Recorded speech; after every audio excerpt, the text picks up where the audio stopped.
I think the task of a leader make people think that I can be like Pak Salman, I can be like Cassandra. I think it's the noblest part of being a leader to make people think that believe I can be like Pak Salman lah. So seeding in that vision Yes. for them, seeding in Yeah. that it is possible Yes. to be like Pak Salman. Yeah. We can lah. If Paragon can, we can lah. That's it.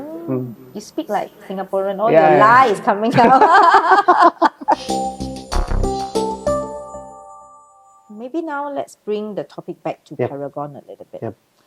You've been in Paragon. In some ways, you are birthed out of Paragon, right? Your parents started Paragon and so on and so forth. What would you say, in your own words, in your own experience, how different is Paragon from your competitors? How different? How different? Okay, because it's for me, I think they always said the cultures. The cultures is the way we do things. The way we do things. Okay. I like the word that actually maybe Paragon is not do different things. They still like creating branding, try to make a good profit, but they do things differently. Okay. Like the way you speak, the way you talk, the nose. I think that make us different. So would you say if we have Paragonians, right? And they are not you, they are not like you and your brother that is, very well known. And you bring them to an international event. They will stand out because of who they are and the way they do things. I think that they are more passionate. They ask a lot of questions. They are curious. They feels like they are part of this family. I think I have a good story. Some investors said that you should see our manufacturers, and my friend said, "Oh, manufacturer all over the place is the same lah. What's the different there?" Lab. And when he talked with the talent, they said that, "Oh, I think most of your R&D think that they are the child of the daughter of Bu Nurhayati." I can feel how proud. I think they do the same thing, like formulation, mixing, but the way, the mindset, the purpose is different. It got me really curious, Pak, because what you're talking about is a methodology as well as a process that we use in home. Home we use BE plus do equals to have. Because what you just shared is that the doing of what Paragon R&D research team do is exactly the same like what other R&D is doing. But their being, the way they're being curious, they're being passionate, actually fuels, right? How they do, and therefore the result is different. That's true. Is that what I'm hearing? Then how? Because it's the hardest for us in the learning and development world is the being, to inculcate, to instill the being, because the being comes from mindset, comes from attitude, comes from values. Whereas the doing is just behavior, right? But when you change the behavior, it doesn't last very long. It's actually essentially changing the being. So what, in your experience, because you've been, in your family business for so long, what is the critical point that you are so masterful in changing the being? Get them so curious, get them to be so committed in Paragon. What is this?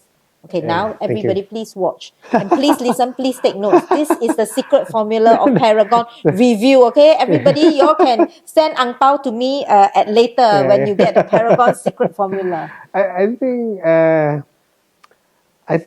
it's always like watching the Kung Fu Panda movies. Like the secret is there is no secret. There is no okay.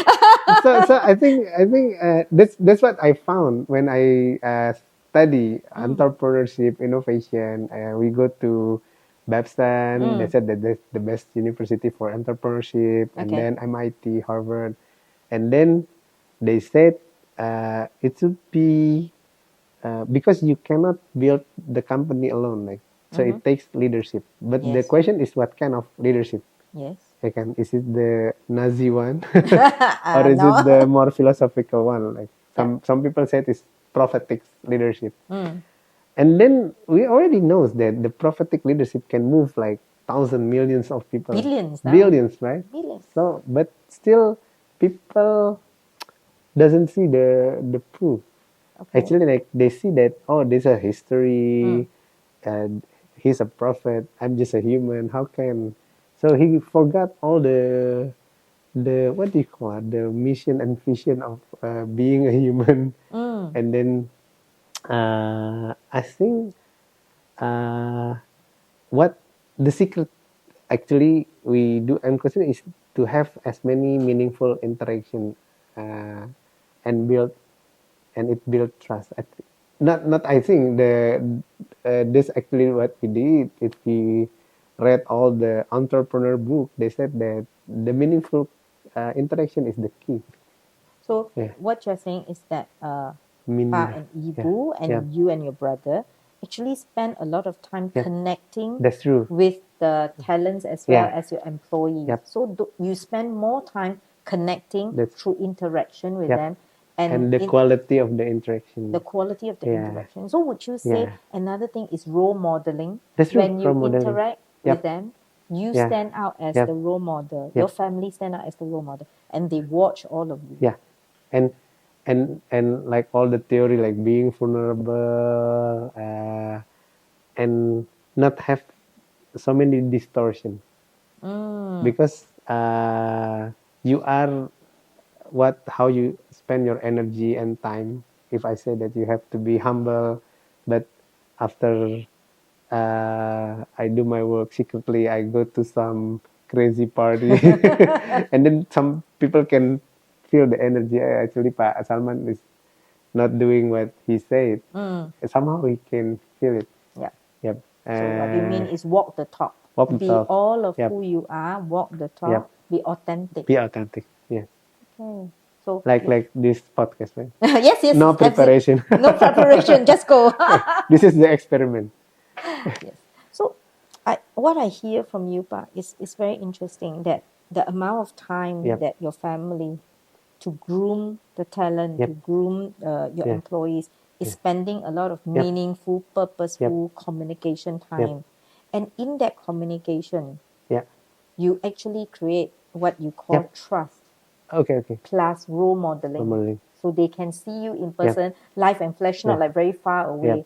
And they see that you embody those values. And in some ways, they start to embody those values. Yeah, I think that's what like the Asian businessman is very good at, right? Even my house is very near to the office, so it's all transparent. It's all transparent. It's all transparent. And it like you say, it increase trust. Increase trust. Yep. And loyalty. Because now one of the biggest challenge in the workforce, right, as we deal with a lot of clients, is retention. Retention of the best talent. We find a very big challenge. And I like the ideas of like making human more human. Like human is to humanize human. Actually, in some words in Indonesian, like in Java, they said wongke wong. Wongke wong means like wongke means humanize. Wong mean human. So you have to humanize human. And that you think is the secret formula of Paragon because of the interaction. I think the business world learned that so much from the Japanese, how they treat their employee like their son-in-law. And then, because when you join the Japanese company, actually you join for life, right? So they really treat you like family. Extended family. And that's the secret formula of Paragon for so many years. And that's how you retain, you attract. Do you think so? It's not so secret, right? Well, I think maybe people know, but the execution is the tough one. That's true. The follow through. You can do it properly for 1 year. You can do it for 2 years. But for Paragon to do it for 40 years. Okay. That's a very good question. I think that's why most of the religion come in the center, the best of the West and the East. So I think the East is very good on spirituals and and how to connecting people. But the Western is very good on how to create the SOP structures and make it more visualized, bring all the data and more structures program, more methodological, bring more science framework, more scientific. Yep. I think the key I think we are lucky because the background of Pak Subakat working in so many company like Japanese company because it's a construction. Sometimes it's a joint venture between the France and Japan. Something so the experience is very rich. I think his experience. So you think what Pak Subakat actually brought to the family business is his wide experience of the past. He watched what works, what didn't work. So he brought what worked back into Paragon. So you actually reduce the failure time, reduce the challenges, and it helps to exponentiate the growth of Paragon. So we realized that what working is like Japanese style of operation and manufacturing, but American style of branding. So we try to combine best practices you bring together. You mentioned something very interesting. You say the Western world for you seems like it is more conceptualized, more framework, whereas the Eastern world is more hands-on. Do you think it's because there is a difference in culture?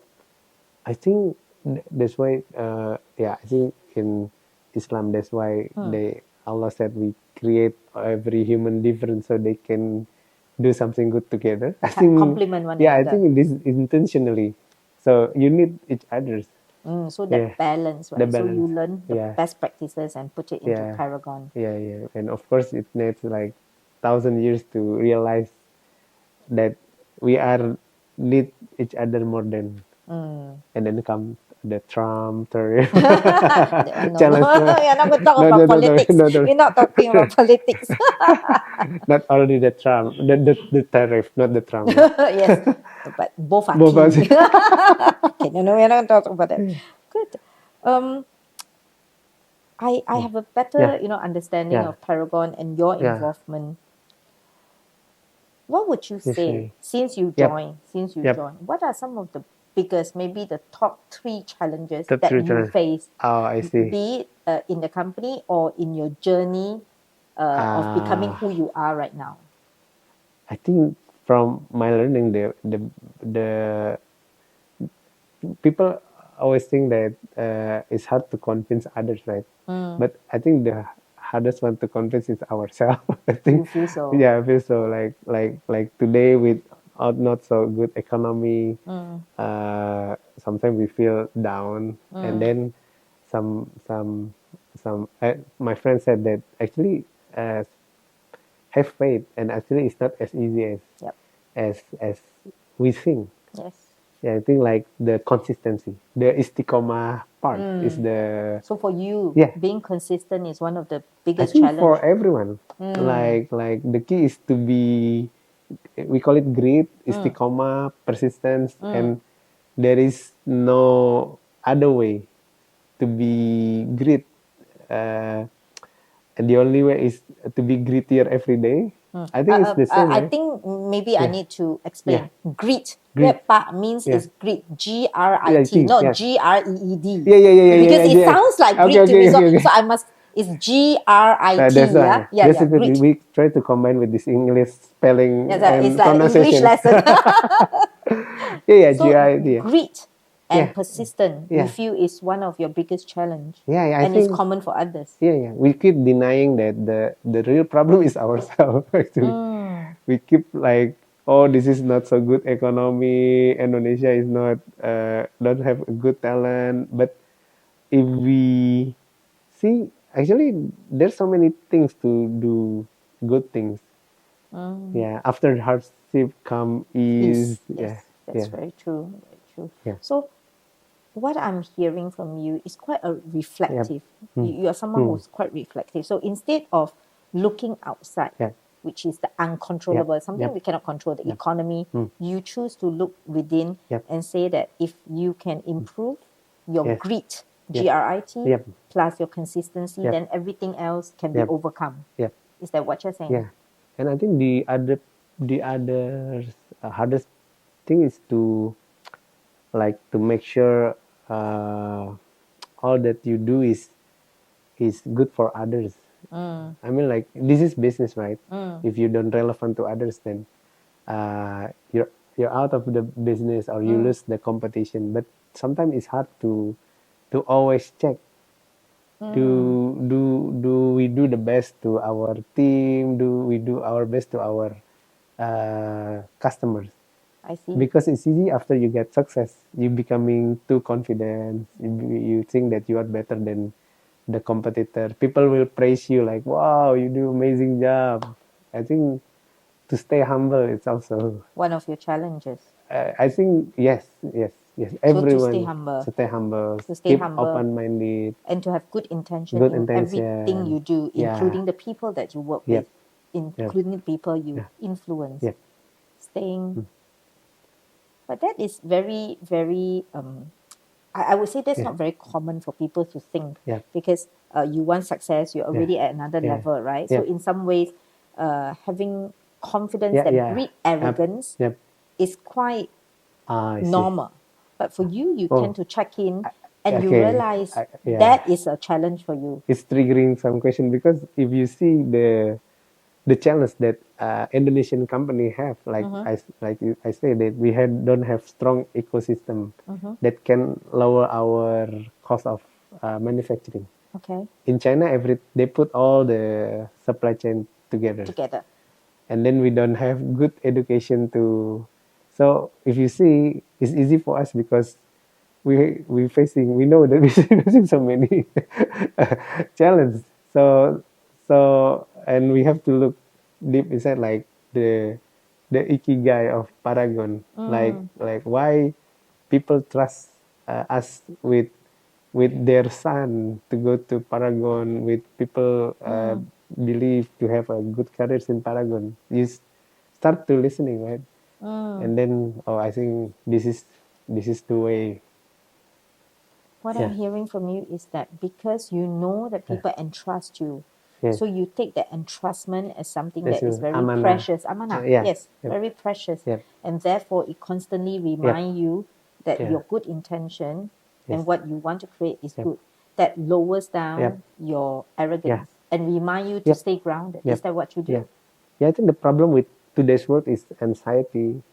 Sometimes like, oh, my employee is too kind, and I have to give the best for them. So I keep like giving the best for them, and sometimes what make me like even want to give them more is when I talk to them like, what should I do more? They said that you should spend more time with your family. I think, if you ask, then you will be not so anxious.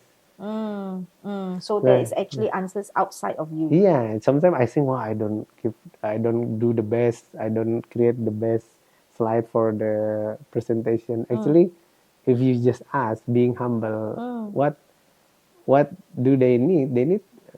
They didn't need to having more time with the family, more relaxed. So it's good for me. It's good for it's more sustained.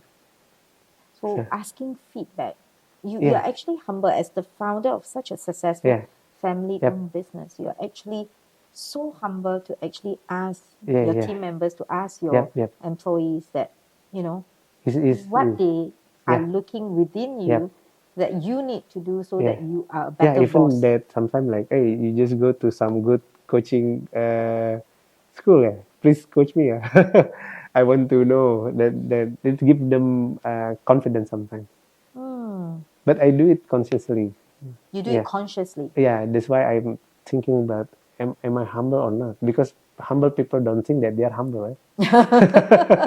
Because you've reached another level of consciousness. That is 80% humble, because they call it humble bragging. This is just a dead joke. We call it daddy's joke in Indonesia. Bapak joke. Bapak joke. What about the third challenges? What would say is the third challenge? You mentioned two already. I think for Indonesian is the how to create the ecosystem first, realizing that we are not competitive enough if we don't create the ecosystem. Like a farmer, we have to make the soil, like put so many fertilizer first, and to have the awareness not to in a rush to do Patience. Patience, I think. Oh. Grit and patience, Grit and patience. Yeah. Wow. Yeah, because Indonesia is, if we're talking about business, right? The Indonesia is outside the value chain system. All the raw materials, talent, technology. So just realize that you have to put 2 or 3 times effort for everything, but see it as the benefit because we kind of like stronger because it's hard. It's hard. Yeah. And it trains you. Yeah, It it's trains hard. you. So bersyukur dulu, having gratitude, and see after you do it 2 or 3 times harder, then you kind of feel confidence. What you're sharing is a lot of values that is very in alignment to the Islamic practices, right? Yep.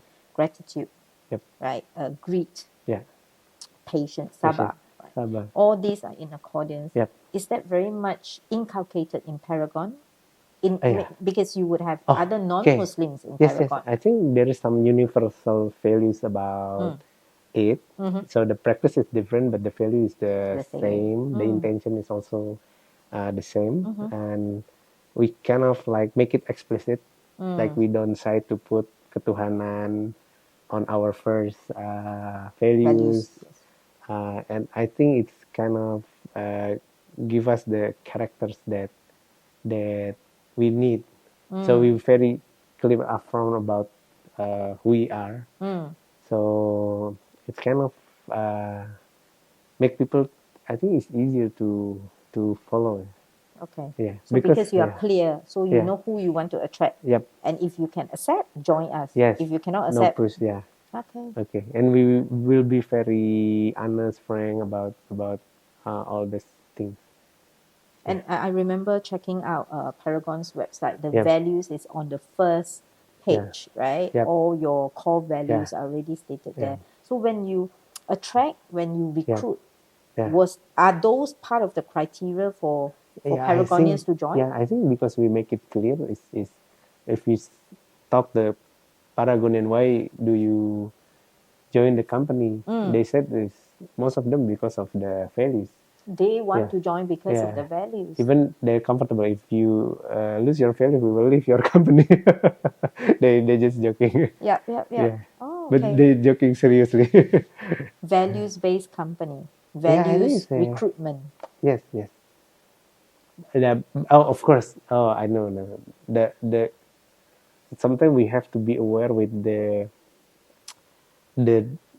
negative side because we think we are a good person, and then sometimes we don't listen. Yeah, that's I think. So you have the pros and cons. The cons if we're not aware, conscious. Yeah. I see. So it's constantly checking in. Yeah. Checking in. Allow yourself to be grounded. Allow yourself to be humble. That's. We're going to move to the next, which is key to Lift, right? Lift is the B2C business extension from Com, because Com is actually the B2B business. I see. And we started Lift because we've been going to create a lot of learning and development programs for our corporate clients. And a lot of the participants, be it talents or be it leaders, they come to us after the program and say, okay, Cassandra, where can we learn what you are teaching? Because I have my brother, my sisters, my wife, my husband, that I think they will benefit from this.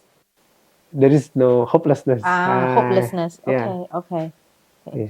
So let me summarize. So first, what's very important for you is humility, being humble, right? That's one.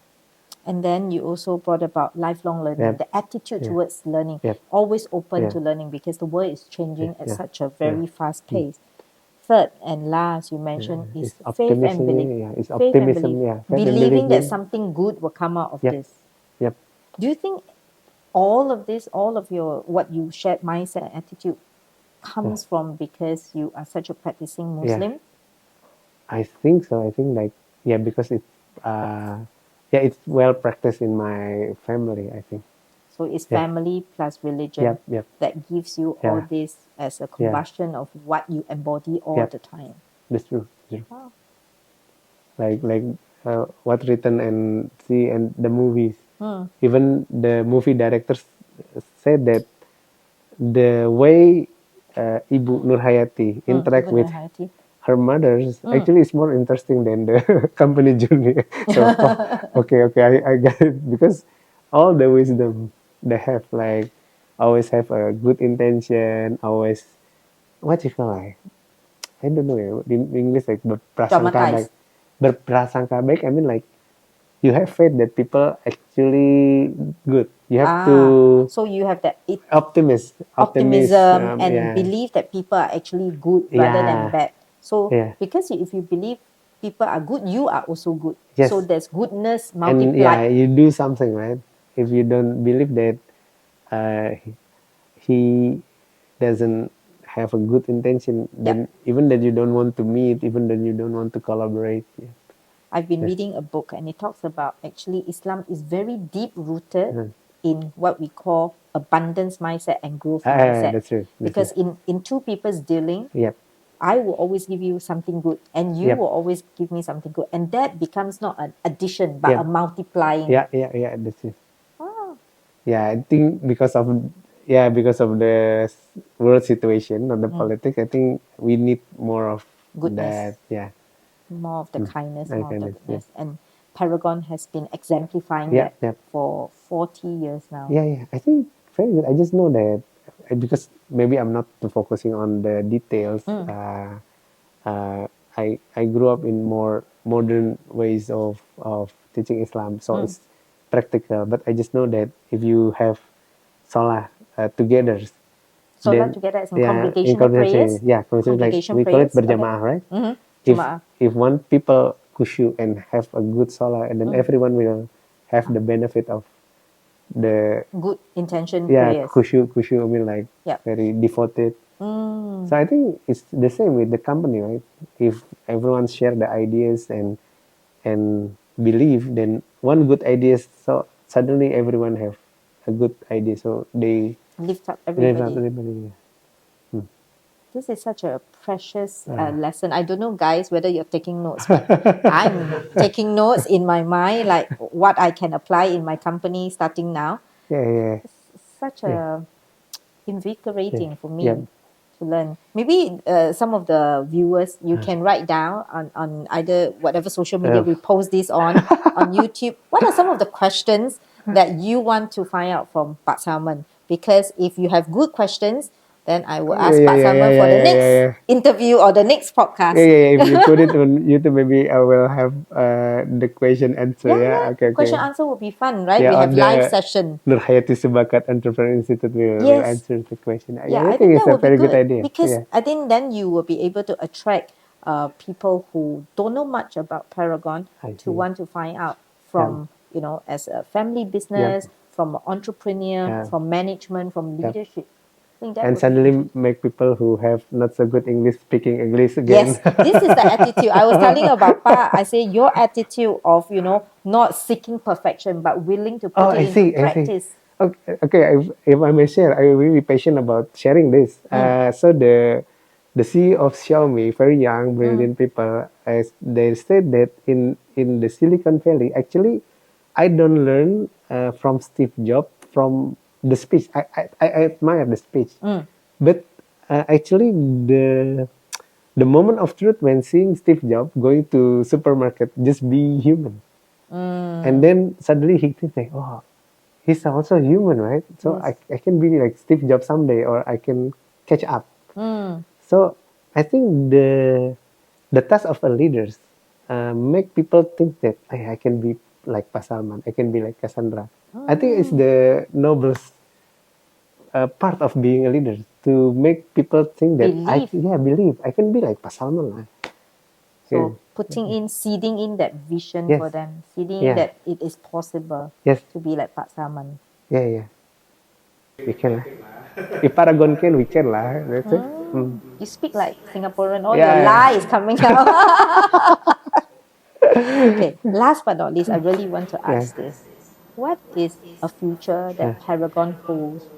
You know, what is maybe a goal if you can share? What is a future that Paragon is seeking? And how is Paragon going to achieve that?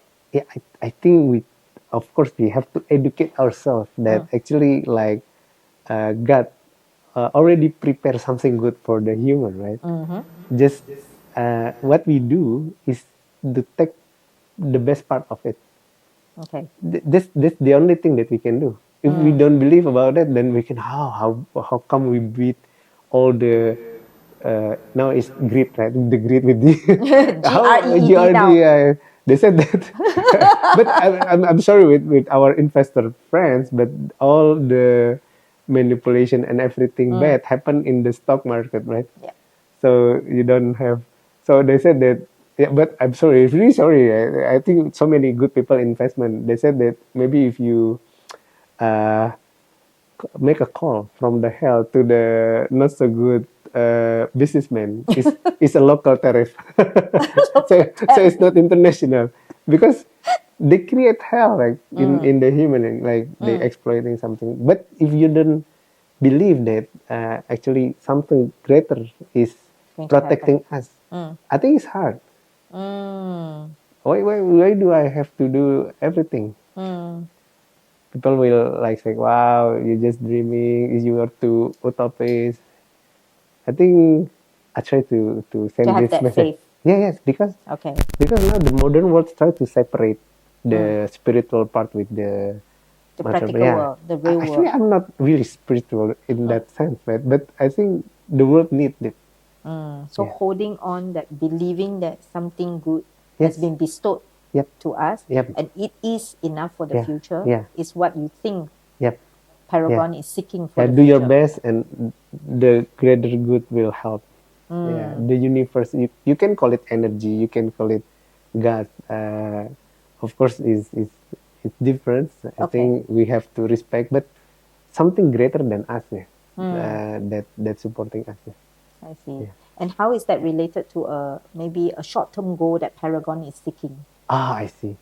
So I think people, of course, now we do more install all the entrepreneurial thinking, and then the innovation thinking, and all the good consultants said, not all the good experts said that actually the problem is in you. So what we trying to do is not to focusing on outside less, but more focusing on inside. So developing the talents, developing the employees of Paragon for the short term. I think like try to understand what the world, the society needs after you get convinced, this is what they need, and then we develop inside. I see. And stay true to that. Ideally, we come to a country to do the global expansion. They said, like, what this country needs from Paragon? Why God will make it easier for us if we do good? Like, if the country is maybe like rich but not so good manufacturing cultures, maybe Paragon bring the manufacturing culture there. So it's more like contextualizing, bring the goodness of Paragon over to a country where you want to expand, and seeing how it fits and bring up their current situation. That's what you're saying. But in the meantime, the short-term goal is developing all the employees. The short term is to break down all the big dreams and do it once at a time. It's easy to say, but it's hard to do. It's always easy to say and declare. Okay. With that, I thank you, Pak. Thank you so much for such a invigorating and interesting podcast or interview for Lift. Thank you. Thank you so much, Pak. Thank you. Thank you.